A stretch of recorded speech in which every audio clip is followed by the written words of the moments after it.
Barrio. Buenos días con todos los presentes. Gracias por acompañarnos un día más en el curso de óptica y refracción. El día de hoy contamos con el tema de ametropías, herencia, evolución y prevalencia a cargo de nuestra médico de primer año. Ella es la doctora Andrea Conde Quintanilla, que realizó en la Universidad Peruana de los Andes y actualmente está realizando la especialidad en nuestra sede por la Universidad Peruana de Andrea, te dejamos a cargo de la ponencia. Puedes empezar. Gracias. Buenos días con todos los colegas y profesionales que nos acompañan el día de hoy. Bueno, el día de hoy les voy a hablar sobre ametropías y más enfocado en la parte de herencia, evolución y prevalencia de estas. Bueno, no podemos empezar el tema de ametropía sin primero mencionar qué es el término de emetropía, ¿no? Que es el estado en el cual, el estado reflectivo en el cual los rayos de luz que vienen desde un objeto distante enfocan en la parte, o sea, los rayos que inciden a nivel de la retina, creando un foco en la retina y creando una imagen nítida. Entonces, sabiendo ya que es ametropía, las ametropías son errores reflectivos en los cuales la incidencia de la luz generan focos que no llegan a estar a nivel o a enfocar a nivel de la retina, por lo cual generan imágenes borrosas o poco claras, ¿no? Dentro de las ametropías existen varias clasificaciones, pero dentro de las más importantes tenemos la ametropía axial y la ametropía refractiva. Dentro de la ametropía axial se consideran las ametropías que se producen por problemas de las dimensiones de la longitud axial del ojo. Bueno, aquí vemos que la miopía se produce porque el ojo es más grande o más largo en el diámetro anterior o posterior, lo cual hace que estos rayos, que la convergencia de estos rayos incidan por delante de la retina. En el caso de la hipermetropía es el caso contrario. El ojo es más pequeño, ¿no? Y lo que sucede también es que los rayos inciden o convergen posteriores a esto, ¿no? En ambos casos se van a generar imágenes borrosas. Y la metropía refractiva, que tiene que ver más con el poder refractivo de los medios. Nosotros sabemos que bueno, en el ojo tenemos varios componentes o estructuras que nos van a dar diferentes poderes dióptricos. Dentro de lo más importante, como vemos, es la córnea, que tiene los 2/3 de poder del ojo, ¿no? Con 40 dioptrías, y el cristalino, la otra tercera parte, con 20 dioptrías, pero también debemos considerar que existen estructuras como la cámara anterior, el humor vítreo y el humor acuoso, ¿no? Que nos van a generar también poderes refractivos, obviamente de menos potencia, pero siempre contribuyen al proceso de refracción. Entonces, dependiendo de cómo se encuentra en el nivel refractivo de estos medios, también nos pueden generar ametropías de tipo refractivo, siempre y cuando que nuestros ojos tengan tamaños adecuados o normales, se puede decir. Okay. Dentro de las ametropías también tenemos el astigmatismo, que viene del griego a, que significa sin, y estigma, que significa punto. Entonces, como veíamos anteriormente, ¿no? Tenemos líneas que se convergen en puntos focales, ¿no? Y forman imágenes. En el caso del astigmatismo, vamos a ver que existen diferentes puntos focales o líneas focales, las cuales, dependiendo de dónde van a incidir, van a generar imágenes, se van a clasificar y van a generar imágenes distorsionadas. Entonces, por eso es que la definición es que es una condición óptica del ojo en la que los rayos de la luz tienen una fuente puntual en un eje visual, pero en el ojo se enfocan en varios puntos, ¿no? O sea, no van a enfocar en un solo punto como en los anteriores. Entonces, de acuerdo a eso, van a haber clasificaciones, ¿no? Si hay un punto que se enfoca en la misma retina y otro adelante, será un miópico simple. Si ambas se enfocan delante de la retina, un miópico compuesto. En el caso de que haya una que está detrás de la retina y otra adelante, se va a hacer un astigmático mixto. En este caso, uno enfoca en la retina y otro detrás, un miópico, un hipermétrope, perdón, simple. Y cuando las dos líneas van detrás de la retina, un hipermetrópico compuesto. Entonces, Bueno, esto se va a ampliar mucho más en las siguientes clases, ¿no? Que van a hablar temas específicamente de cada error refractivo. La presbicia también la considero acá porque dependiendo de la literatura hay grupos que consideran a la presbicia como otra fuente que no. Pero bueno, aquí tenemos la presbicia que viene de griego ojos viejos. ¿Por qué? Porque se van a presentar obviamente en personas adultas mayores. Y está dado ¿por qué? Porque hay una pérdida del proceso de acomodación del cristalino debido al envejecimiento. O sea, la pérdida de fibras elásticas o el endurecimiento de estas van a generar que el cristalino no tenga el normal funcionamiento durante el proceso de acomodación, con lo cual va a generar problemas o distorsiones en la visión. Entonces, ya habiéndoles hablado de los factores, ¿no? O bueno, los que más intervienen en el proceso o en el estado refractivo del ojo, tenemos aquí pues, los más importantes, ¿no? Básicamente la longitud axial, que era el que estábamos hablando en un inicio. Tenemos que ver también con la potencia, la potencia refractiva de los medios del ojo, lo más importante es el corneal y el cristalino. Y también, como decía, los intervinientes, los que tienen menor poder dióptrico, pero también influyen en la profundidad de la cámara anterior y del vitrio,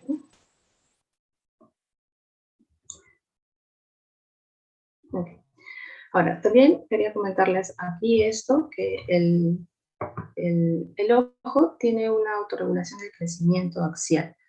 Eso quiere decir que si yo tengo durante mi proceso o durante el proceso visual, con frecuencia las imágenes se forman delante de la retina, ¿no?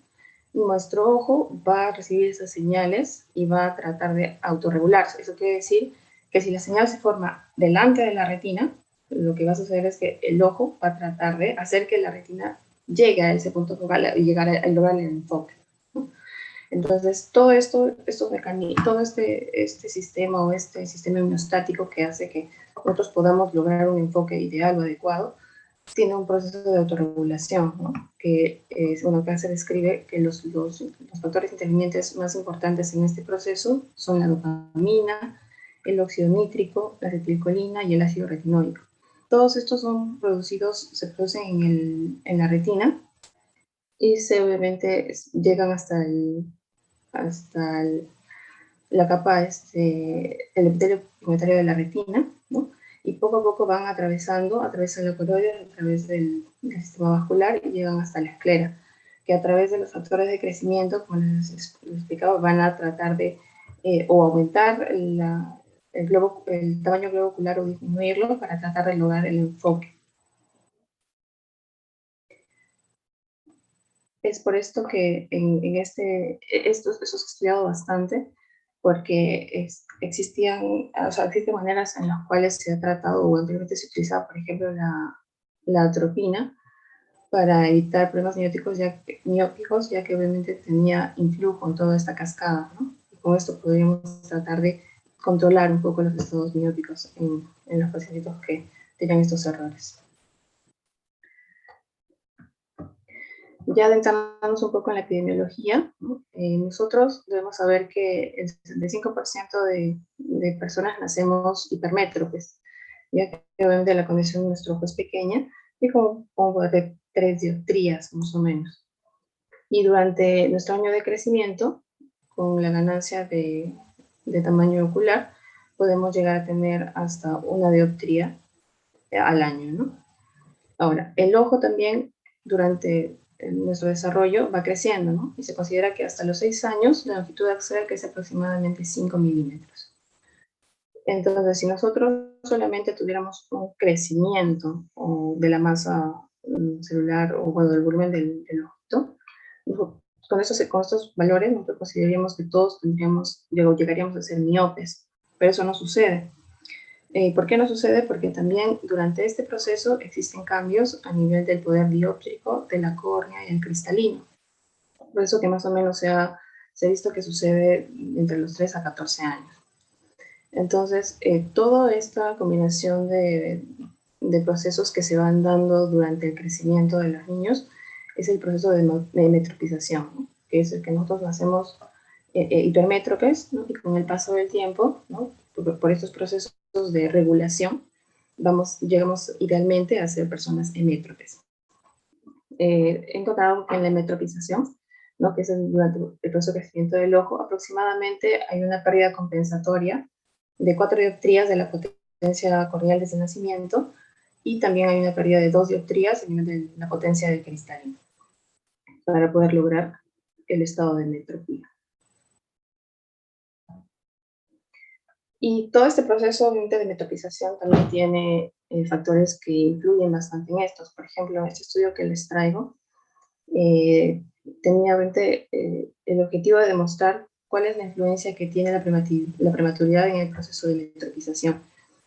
Entonces, para esto se usó una corte, ¿no?, con 2 grupos de niños, en el cual contaron un grupo de prematuros con edades corregidas de 3 a 4 meses y un grupo de niños nacidos a término. Entonces se compararon sus estados refractivos. En el caso del prematuro se encontraron esferas de aproximadamente de +3 a +375, en los nacidos a término en cambio de 2 a 275, ¿no?, ese rango. Y sus cilindros en los prematuros de -1 a -275, y en los recién nacidos a término casi no tenían cilindro, o hasta -0,75. Entonces, al hacer la comparación de estas medidas, ¿no?, se encontró que sí existe una asociación entre el tiempo de gestación y el estado refractivo. Entonces, se concluye que la prematuridad sí influye en el proceso de metropización ocular. Eso quiere decir que los niños que nacen prematuros van a tener mayor dificultad de llegar a un estado métrope en comparación con los niños nacidos a término. Entonces, eso también, pues, por eso es que tiene que ver también que tiene que ver con el proceso a veces también de retinopatía desde prematuro, y algunas condiciones que van a hacer que los niños prematuros no tengan este estado de metropía.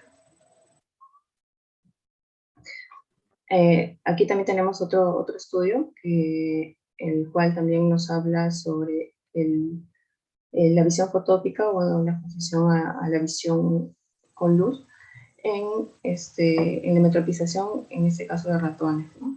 Se hizo este estudio para evaluar, ¿no?, qué tanto puede influir la visión fotópica de luz en este tipo de animales, ya que se sabe que, bueno, en el estudio se considera que los ratones son animales nocturnos. Entonces se decía que probablemente la luz no tenga que ver en el desarrollo de la metropización en ese tipo de especies, ¿no? Pero sin embargo, bueno, para esto se hizo un estudio en el cual dividieron 3 grupos.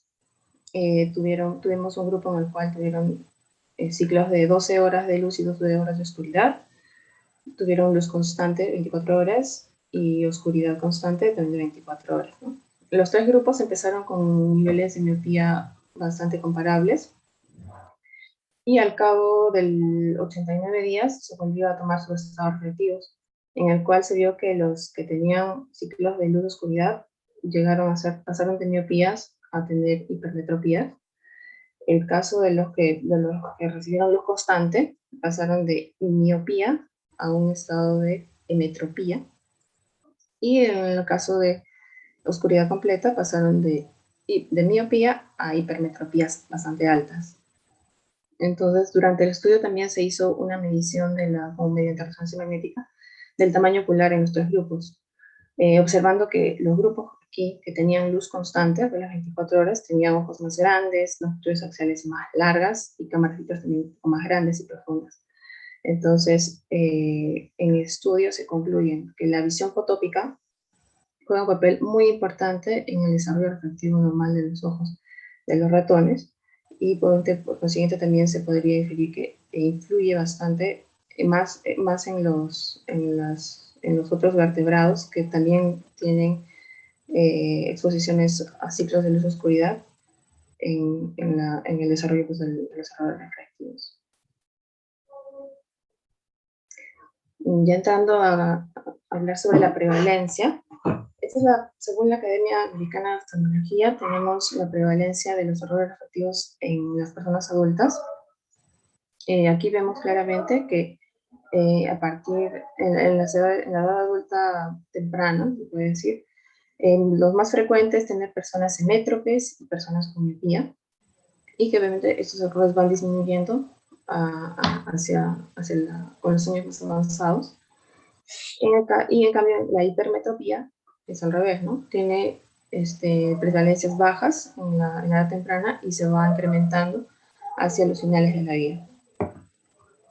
Y es así que, bueno, que esta distribución también se observa, bueno, en varios estudios, pero aquí les muestro, bueno, un estudio que encontré en población alemana, ¿no? Que lo que hace es, nos disgrega los valores de la prevalencia de acuerdo a grupos etarios. Entonces, aquí vemos, claro, igual, realmente como en la anterior, que la miopía, ¿no?, es más frecuente en las edades tempranas y bajando su prevalencia a edades mayores. En cambio, igual la hipermetropía tiene valores bajos en la adultez temprana y aumentando hacia la adultez tardía. El astigmatismo no tuvo muchas variaciones no se vio muchas variaciones entre los grupos etarios, casi son mantenidos, solo que sí aumenta un poco más hacia el final de la edad de 65 a 74 años, y la anisometropía se mantiene, ¿no? Se mantiene estable durante todas las etapas de la vida. En la población alemana se describe también que las mujeres tienen ligeramente un poco más de miopía en comparación con hipermetropía, que es en la que mayormente se observa en personas, en varones. Pasamos a la prevalencia de los errores refractivos en niños, ¿no? Aquí tenemos estadísticas que se muestran por cada 100 personas de población. Entonces, aquí se observa que en Estados Unidos, por ejemplo, los errores refractivos vienen a ser el 8%, se presentan el 8% por cada 8% de personas. Y aquí hacen una distinción entre zonas en prevalencias en zonas rurales y zonas urbanas. ¿Por qué? Porque, bueno, más adelante vamos a ver que se describen que hay influencia de ese tipo de estilos de vida en el desarrollo de la miopía, ¿no? En este caso, por ejemplo, en zonas urbanas, un 10.8% de presentación en comparación con las zonas rurales, 3.5%. La miopía alta tiene una presentación un poco más baja que la miopía, 1.4%, seguida de la hipermetropía, que tiene un 4%. La hipermetropía alta es mucho menos frecuente incluso que la miopía alta, con casi la mitad de prevalencia, 0.7%, y el astigmatismo, un 5.4% en la población. Esta de acá es una distribución en niños, prevalencia en niños desde los 0 hasta los 15 años de edad. Sin embargo, también hicieron evaluaciones en niños en edades escolares, en el cual se hace también ya distinción por sexo, en el cual los estados refractivos en los escolares se presentó un 10.8%, siempre teniendo mayor incidencia en las zonas urbanas en comparación con las zonas rurales. Se observó que las niñas tienen mayor cantidad de problemas refractivos que los niños. En este caso, la miopía es más frecuente también en este grupo, y siempre las niñas teniendo mayor prevalencia que niños. La hipermetropía se observó solamente un 2.6%, también que es mayor en el área urbana en comparación con el área rural. Y el astigmatismo en 1.8%.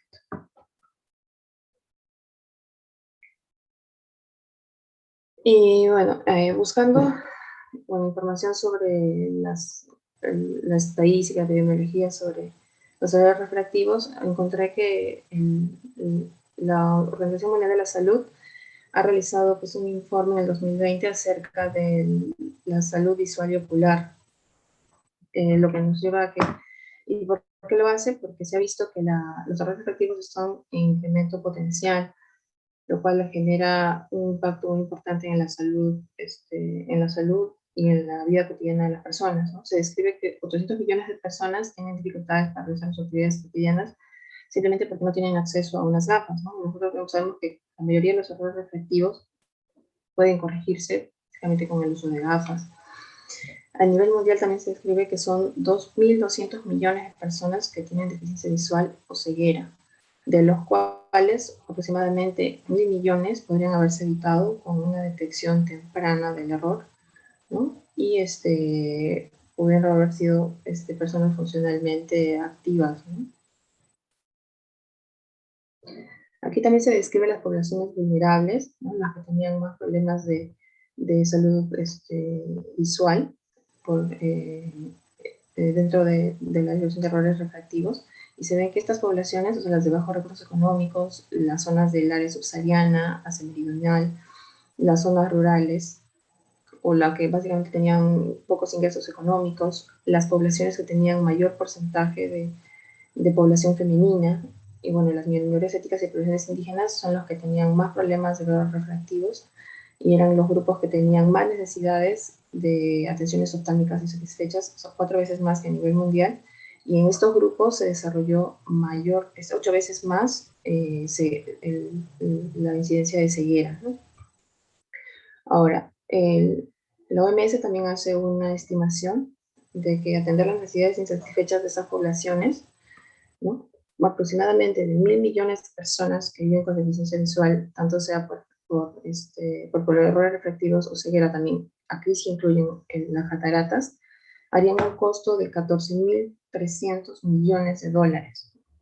Entonces, por eso es que esto genera un impacto muy importante, y el hecho de generar o hacer las detecciones precoces de estos errores refractivos o el tratamiento que imprime la catarata de manera precoz, se podía obviamente mejorar la calidad de vida de las personas y también disminuir el impacto económico que genera esto. Este cuadro te les traigo para justamente mostrarles el, la prevalencia de la miopía a nivel mundial. Vemos aquí, según las estadísticas, que la zona en la cual se centra o se enfoca más el desarrollo o la prevalencia de estos errores refractivos es a nivel de Asia, considerando dentro de ello a China, Corea, Taiwán, Singapur, que al tener obviamente altas tasas de prevalencia han tenido que ir tomando algunas medidas, bueno, que comentaremos más adelante, para disminuir la incidencia y la prevalencia de los errores refractivos en estas zonas. Pero sin embargo también sabemos que estos estados se van a presentar a nivel de todo el mundo, ¿no? En el Reino Unido, en Estados Unidos, en las edades de 24 años, por ejemplo, 44% sufren de error refractivo, de miopía, perdón, y miopía para 1.6%. Directamente, estudios que indican la prevalencia a nivel de Perú como país no se han reportado. Sería bueno que existan algún estudio o algún proceso para poder sacar los porcentajes de prevalencia e incidencia de estos problemas refractivos en el Perú. Ya que, por ejemplo, aquí encontré en la red epidemiológica iberoamericana de salud de visión ocular, que saca obviamente estadísticas a nivel de Iberoamérica, de Latinoamérica, de los problemas refractivos. Vemos que el país con menor porcentaje de miopías en Latinoamérica es Argentina, con un 1.2%, y en Ecuador es el que tiene mayor porcentaje de miopía en Latinoamérica, con un 25.2%.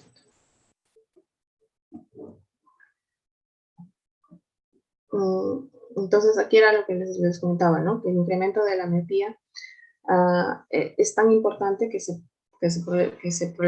vuelve en un problema de salud pública. Aquí vemos que la estimación, por ejemplo, del año 2015 eran 312 millones de personas miopes. Al año 2025 se espera tener 324 millones.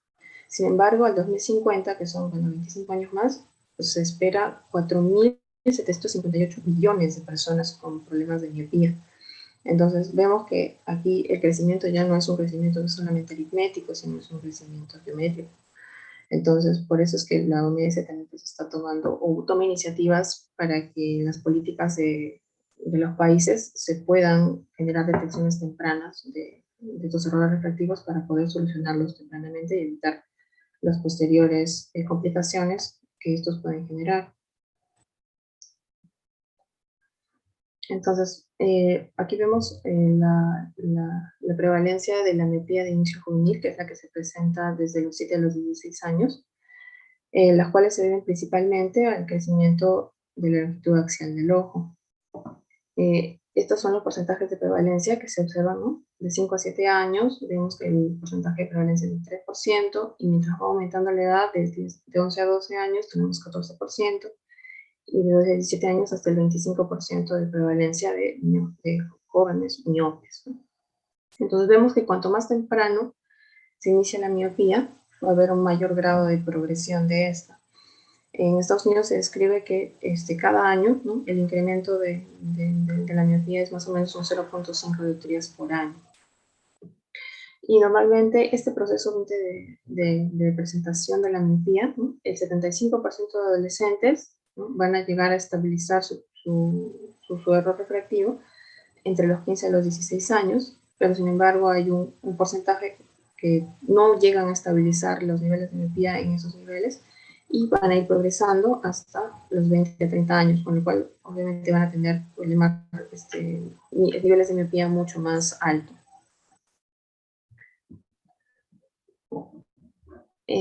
También aquí cabe resaltar que se ha visto que, por ejemplo, si nosotros a los niños de 6 años vemos que tienen un valor refractivo menor de 0,5 dioptrías, puede ser sugestivo que durante la adolescencia vaya a presentar miopía.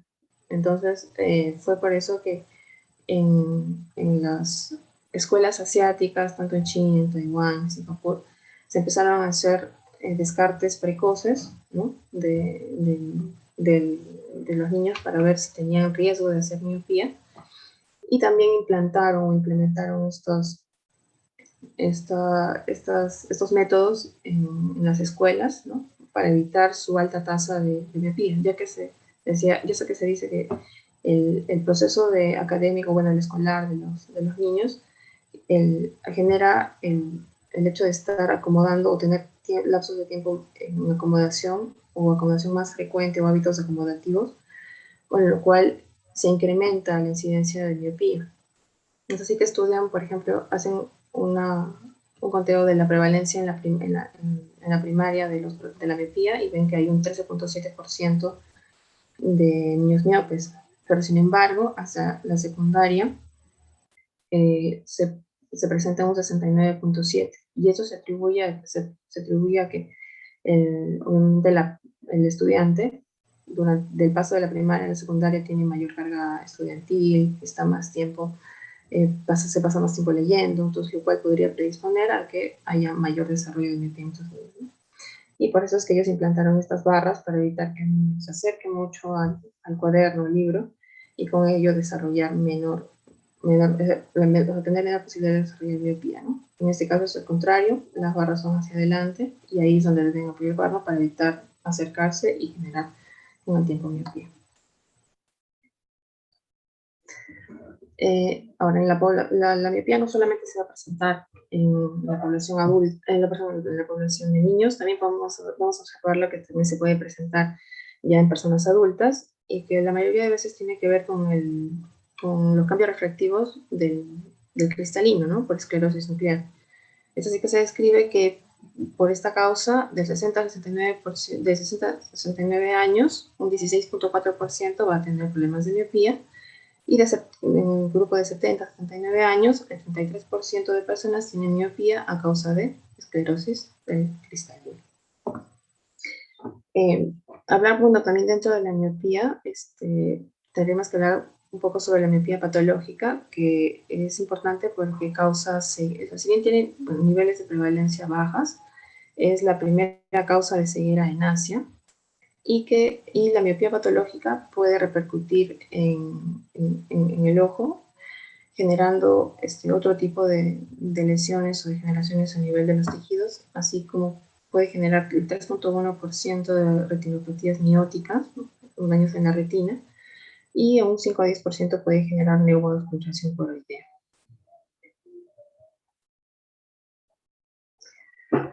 Ahora, enfocándonos un poco en la herencia de los errores refractivos, ¿no?, se ha hablado mucho que la herencia tiene mucho que ver en el hecho de sufrir de miopía, ¿no?, desarrollar miopía. Es así que si uno tiene un padre miope, se espera que el hijo tenga un 18.1% de tener miopía. Y si ambos padres son miopes, se espera que el 38.8% tengamos 38.8% de probabilidad de tener miopía. Sin embargo, también existen estudios, por ejemplo, que se han hecho en gemelos idénticos, ¿no? Los cuales fueron separados al nacer. Uno tuvo hábitos de trabajo de oficina, ¿no? Que técnicamente hacen que haya mayor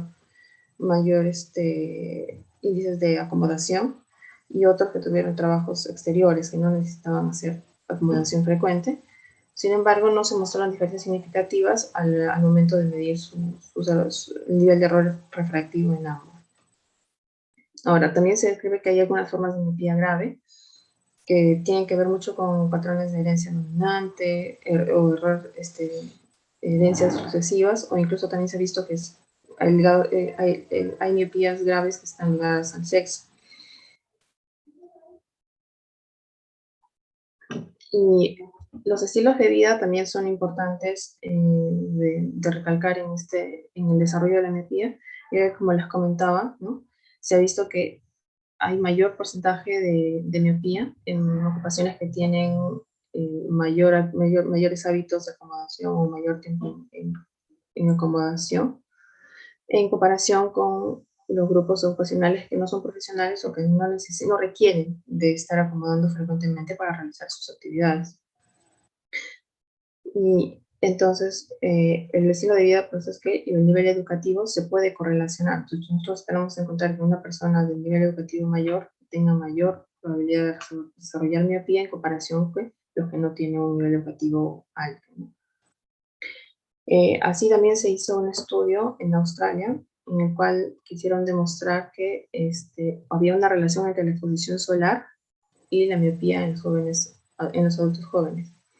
Es así que se hace un estudio con dos grupos de jóvenes, ¿no? De edades entre 18 y 35 años, en las cuales se mide, el marcador fue la autofluorescencia conjuntival.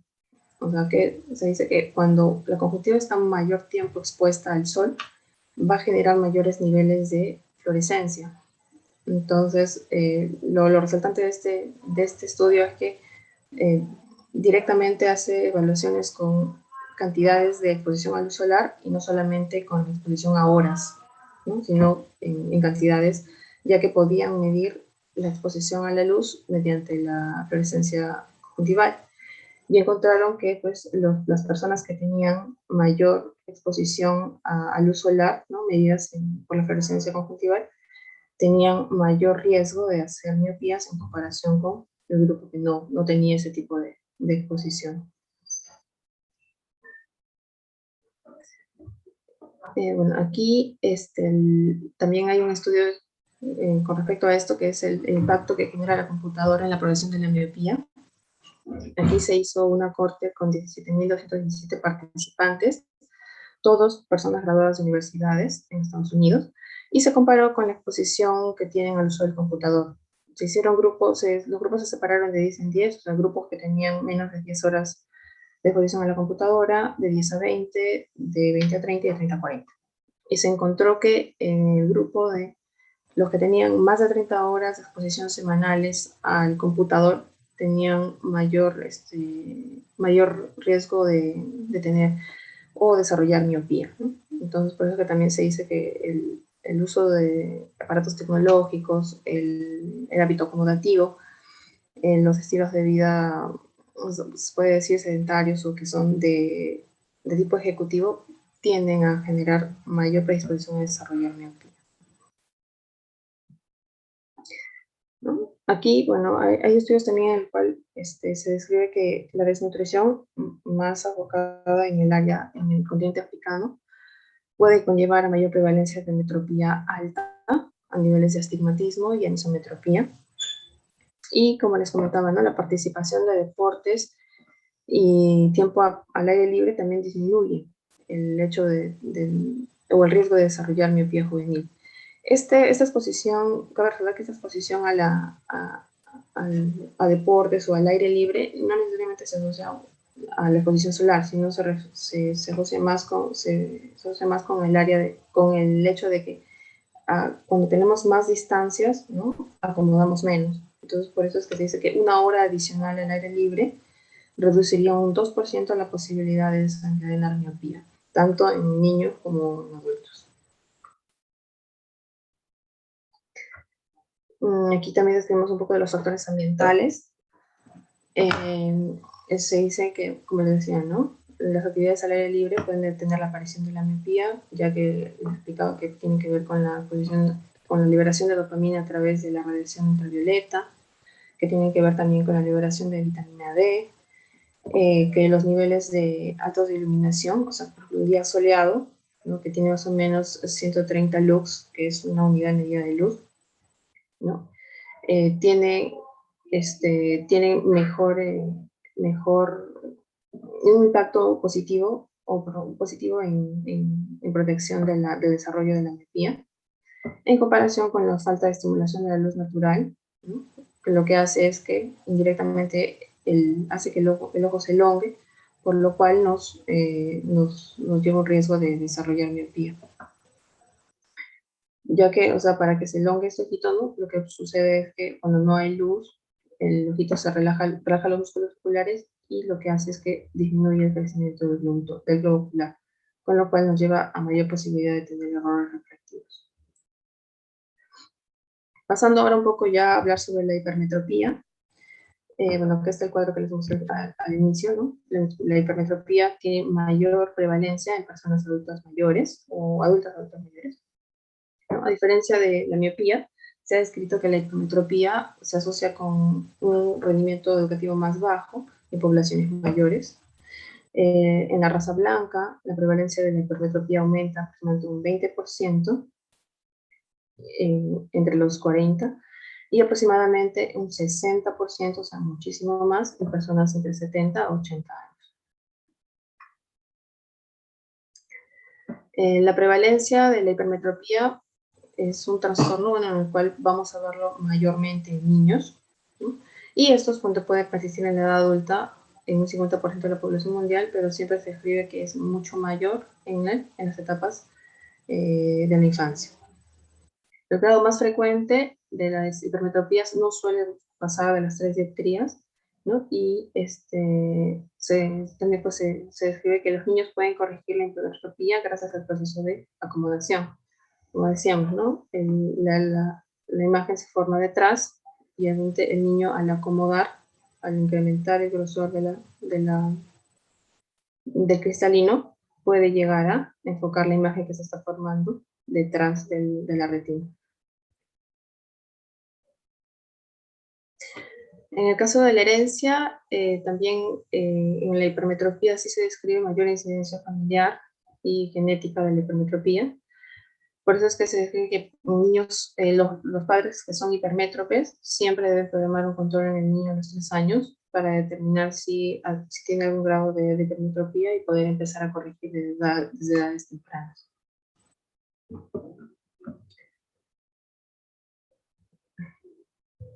Entonces, la hipermetropía, en contraposición pues, con la miopía, se va a asociar obviamente a un acortamiento del eje óptico, ¿no? El más se forma detrás, es un ojo más pequeño, a disminución de la curvatura de la córnea, a disminución en la curvatura del cristalino, a un mayor índice de refracción a nivel del humor acuoso, una distancia excesiva entre el cristalino y la córnea, y una ausencia, o la ausencia de cristalino obviamente también va a hacer pues, que haya un menor poder refractivo en el ojo, con lo cual las imágenes se van a formar detrás de la retina.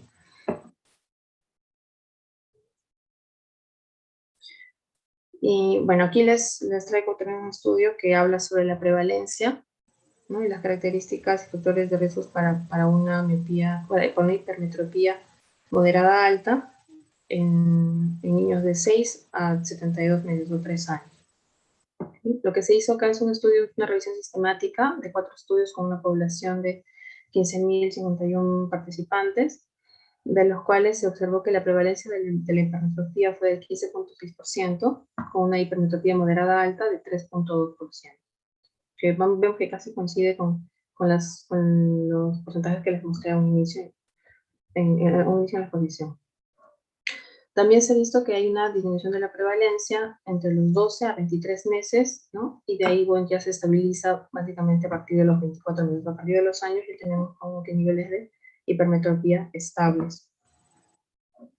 Y en el estudio, ¿no? Se encontraron que los factores de riesgo que se asocian a hipermetropía alta son personas de raza blanca, los que tengan historia familiar de estrabismo, o que hayan tenido exposición al cigarro durante el periodo de desarrollo de gestación, durante la gestación.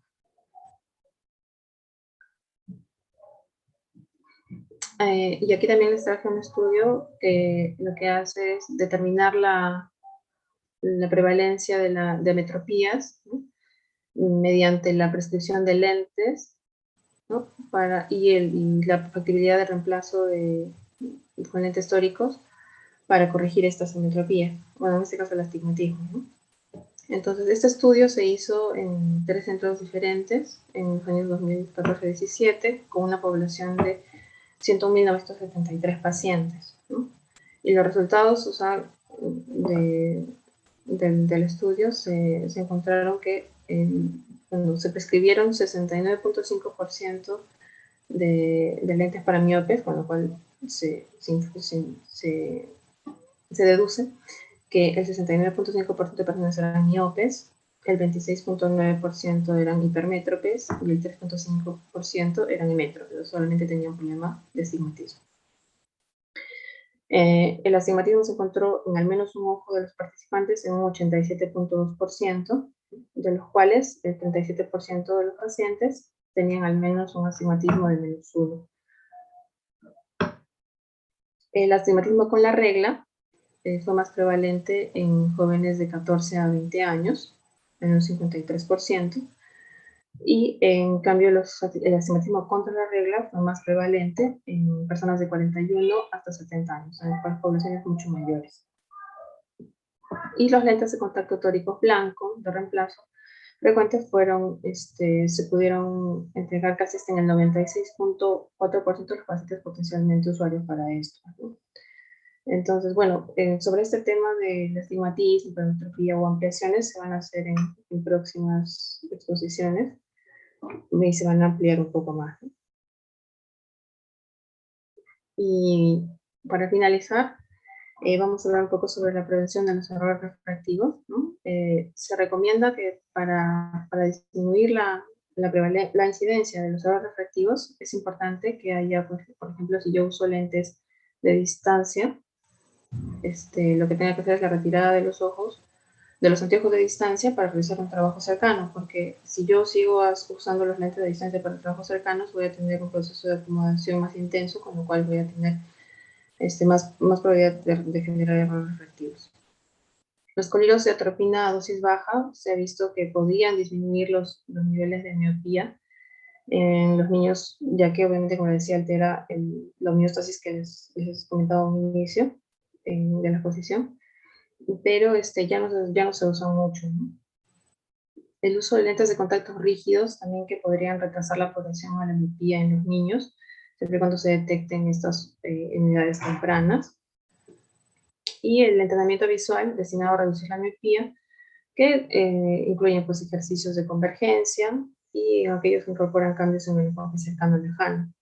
Es así que existe como una regla de los 20-20-20, en los cuales se describe, ¿no? Que después, o sea, por cada 20 minutos de lectura o de tiempo que estemos acomodando, deberíamos descansar esa acomodación, cambiando la visión hacia un lugar a 20 pies de distancia, a 20 pies de distancia, por lo menos 20 segundos, ¿no? O sea, de mis 20 minutos de lectura, tengo que cambiar mi posición a 20 pies, por lo menos 20 segundos. Entonces, estos ejercicios se han asociado con disminuciones de la progresión a errores reflectivos más para la miopía.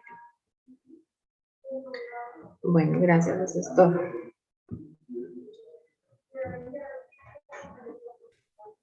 Muchas gracias, Andrea. La exposición ha estado muy interesante, práctica, con puntos importantes, ¿no?, que debemos tener en cuenta. Aún no tenemos preguntas en el chat. Doctor Barriga, buenos días. ¿Tiene algún comentario, algo de repente que podría ampliar más con lo que dijo Andrea?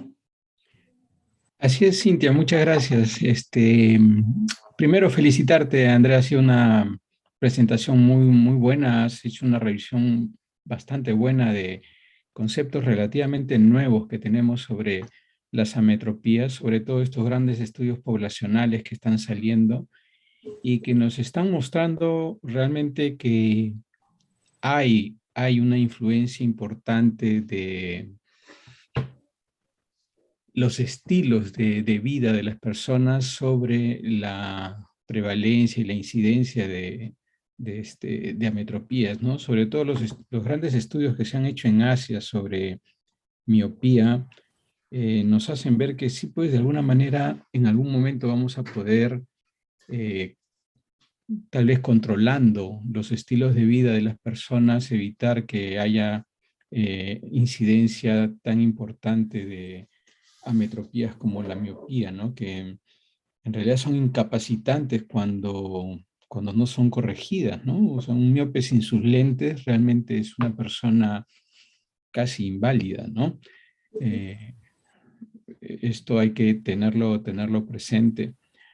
Ahora, me quedó, me quedé más impactado con el último slide sobre tus recomendaciones para la prevención de errores refractivos y que no cabe duda tienen que ver con estos últimos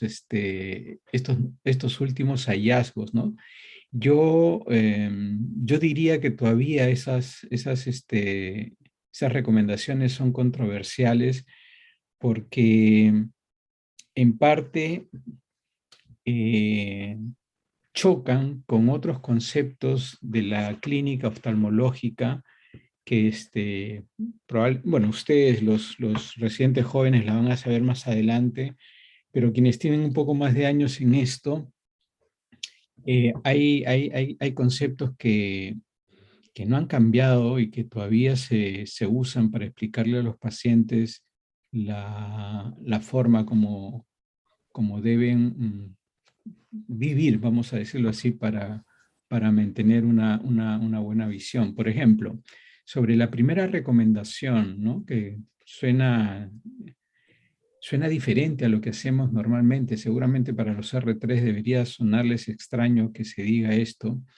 La retirada de anteojos de distancia al realizar un trabajo cercano, sí es verdad, puede que tenga influencia sobre la acomodación del ojo y por lo tanto evitar lo que los mismos chinos han dicho, que el hecho, asiáticos en general, porque ese trabajo donde se veían las fotos de los niñitos con carpetas especiales tiene que ver con eso.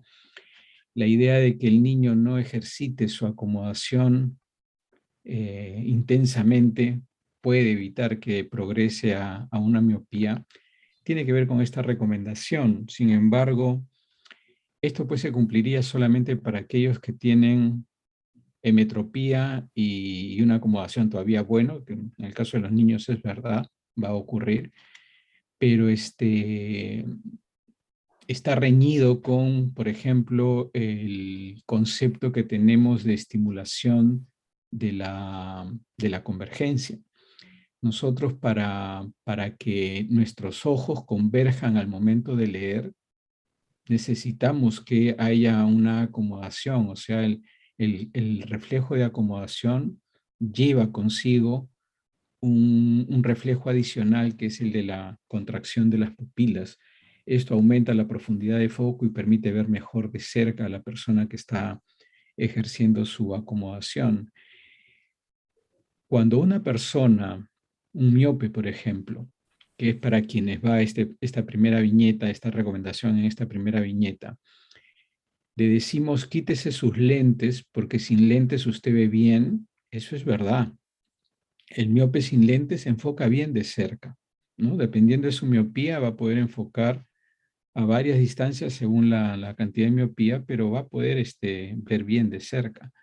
Sin embargo, se sabe que, sobre todo los miopes altos, cuando se quitan los lentes para ver de cerca, ya no ejercen convergencia, ya no hay acomodación, obviamente, se valen exclusivamente del poder dióptrico de su ojo para enfocar lo que quieran ver, si ustedes han visto cómo ve un miope muy alto sin lentes, ustedes van a ver claramente que se acerca el objeto de enfoque al ojo que ve mejor y termina viendo con un solo ojo, porque en realidad no puede ver con los dos, porque hasta inclusive se puede estimular una foria, una exoforia, que es muy, muy frecuente en los pacientes miopes, por el hecho de no acomodar. Entonces, esta primera recomendación tendría esa primera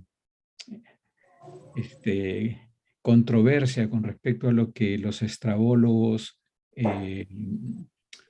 promueven, ¿no? Ni qué decir de los pacientes con hipermetropía. De hecho, los pacientes con hipermetropía no ven bien de cerca, ya por su misma hipermetropía. Cuando les quitamos los lentes, tienen que ejercer una acomodación mayor y ese exceso de acomodación, contrario a lo que les acababa de decir hace un ratito, el exceso de acomodación más bien hace que su ojo converja demasiado. Y es entonces que aparece el famoso estrabismo o la esotropia convergente generada por este exceso de acomodación. Por lo tanto, les repito, esta primera viñeta no es para todas las personas. Yo diría que está reñida con la mayoría de casos. Van a ser muy pocos los casos de pacientes que se les pueda recomendar que retiren los anteojos para ver los anteojos de distancia para ver de cerca. Yo en realidad lo recomiendo muy poquito. Generalmente lo recomiendo en pacientes adultos que ya están en la edad de la presbicia y que si pues tiene una metropía baja, -1, -1,50 lo mucho, y sin lentes pueden ver todavía bien de cerca, pero estoy seguro que les estoy de alguna manera comprometiendo la acomodación. Estos pacientes, aunque ustedes no lo crean, pero si lo midiéramos, no tendrían una visión estereoscópica muy buena sin estar usando sus lentes, ¿no? El lente, cuando ya el paciente tiene presbicia, ejerce también un efecto prismático sobre los ojos que los obliga a moverse, a converger, que no ocurre cuando el paciente no se pone pues los lentes, ¿no? Entonces, les digo, esta primera viñeta hay que tomarla con mucho cuidado.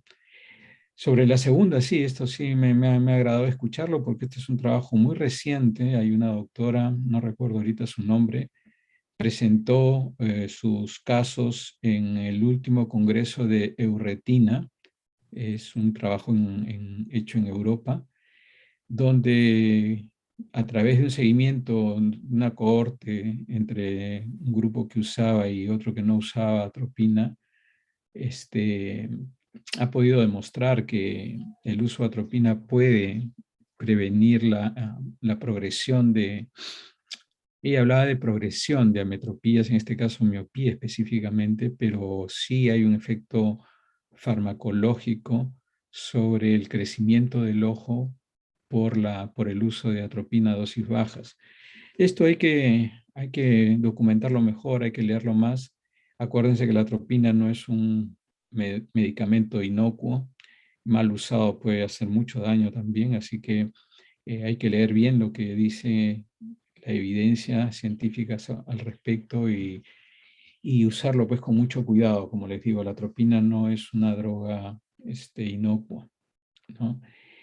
Y bueno, sobre el uso de lentes de contacto en niños siempre ha sido, la controversia siempre ha sido el riesgo que existe de que un niño se haga daño con el lente de contacto, más todavía si es rígido y o sea, rígido y ajustado, porque es como debería ponerse el lente de contacto a un niño al que queremos evitarle la progresión de la miopía.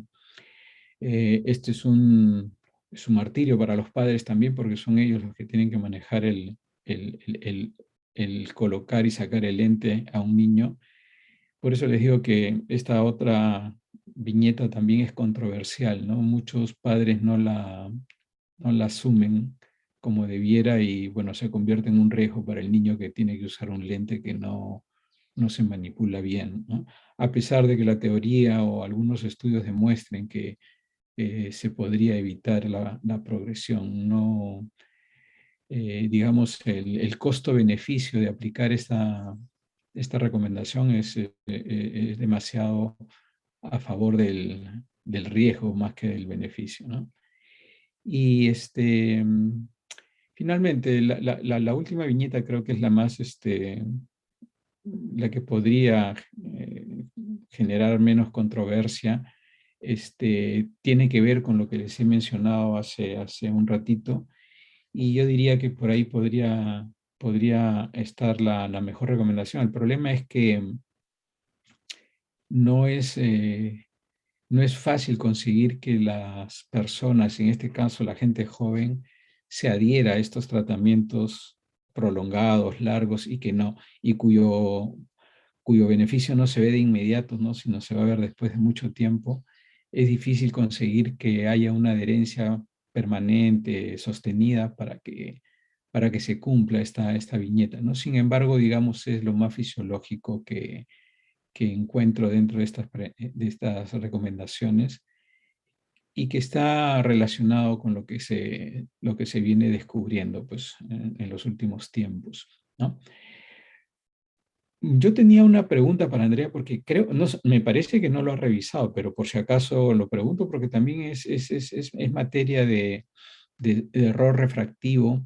Hay condiciones metabólicas que también pueden cambiar el índice de refracción del cristalino, y dicen que también de los medios oculares, tanto del vitrio como del humor acuoso, pero más específicamente sobre el cristalino. ¿Has leído algo sobre eso, Andrea?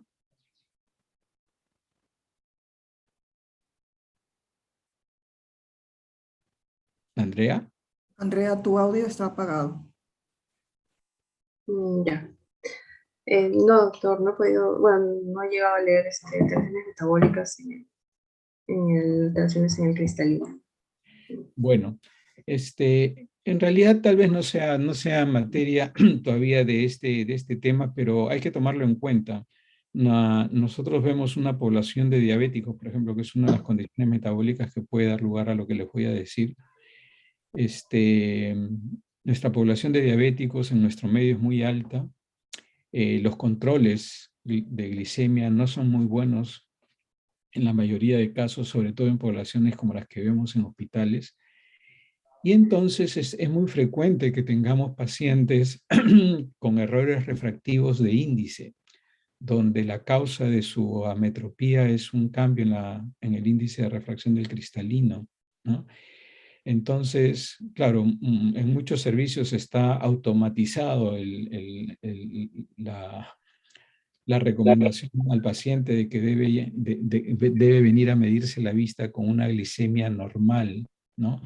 Esto no es tan válido tampoco, porque si yo me hago una glicemia el lunes y me hago la refracción el viernes, eso no tiene mucha coherencia, ¿no? Lo ideal es lo que, bueno, en alguna oportunidad se implementó en el servicio, es tener por lo menos un glucómetro y hacerle la glicemia en el momento que está viniendo el paciente a medirse. Eso, digamos, podría ser más racional, pero es caro.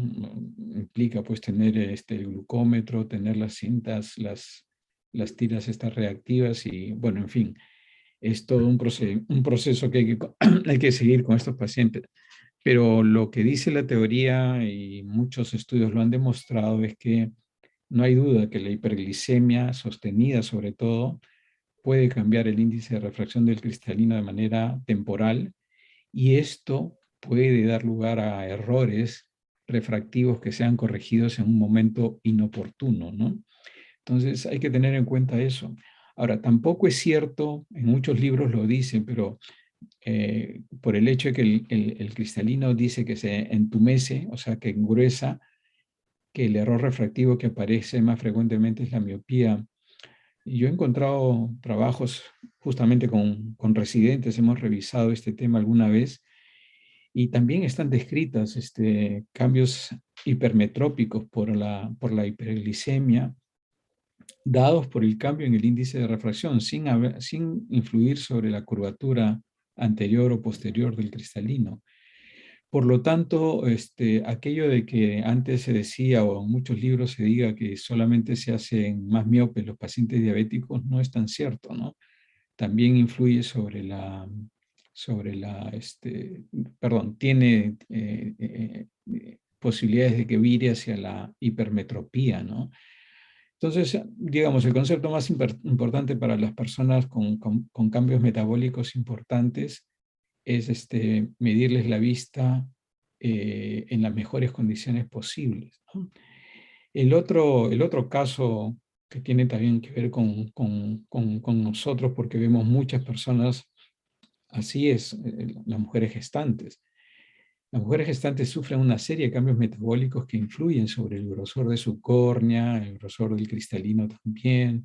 Algunas tienden a tener hiperglicemia. Entonces, el estado gestacional, sobre todo del último trimestre, tiene una influencia importante sobre la refracción. Entonces, cuando una mujer gestante pide que le cambien la medida o que le midan la vista, de alguna manera tienen que explicarle que no están en condiciones de medirle, o si le van a medir porque es una urgencia, decirles muy claramente que el lente que van a obtener es transitorio, que probablemente después de su puerperio tenga que medirse nuevos lentes porque va a cambiar su índice de refracción después de la gestación, después del embarazo, después del parto. Así que esa es otra condición metabólica que puede influir sobre el índice de refracción de las personas, en este caso de las mujeres, ¿no? Aquí también se han hecho estudios en cuanto a qué cosa es lo que más hay, y los cambios son en la curvatura de la córnea. La córnea suele edematizarse en mujeres gestantes, no tanto como para impedir una visión adecuada, pero sí suficiente para cambiar su curvatura muy discretamente, pero suficiente para que hayan cambios refractivos, ¿no? Aparecen astigmatismos nuevos, con nuevos ejes, poderes que cambian también. Si se tiene la medida previa, se va a notar que hay cambios. Entonces, aquí la recomendación sería a las gestantes medirles la vista o durante el primer trimestre a lo sumo, o luego del parto, ¿no? Terminado el periodo de puerperio, recién medirse con la seguridad de que el lente le va a quedar bien, o sea, le va a durar, ¿no? No sé si hay preguntas en el chat,